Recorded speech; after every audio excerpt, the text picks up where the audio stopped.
Assalomu alaykum aziz tomoshabinlar. Bizlar bu loyihamiz mavzusi robototexnikada matematika.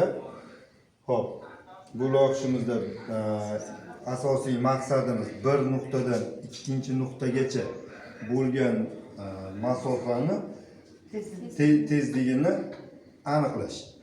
Buning uchun bizlarga kerak bo'lgan jihozlar nano, sensor, ekran, ya'ni keyin sensorning datchik birinchi nuqta bu boshlanish nuqtasi bo'lsa, bu tomondagisi tugash nuqtasi hisoblanadi.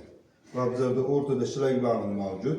Agar birinchi boshlanish nuqtadan mashinamiz o'tgan holatda shlagbaumimiz yopiladi va bu mashina yurib kelgan holatda ikkinchi nuqtadan o'tganda bizlarda shlagbaum ochiladi va ekranimizda mashinaning tezligi, vaqti ko'rsatiladi.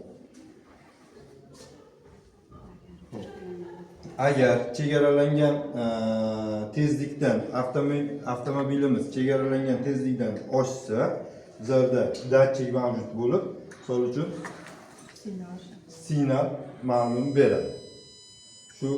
Shu tezlikdan yuqori tezlikda harakatlangan avtomobilning yuqori tezlikda harakatlanganini bildiradi.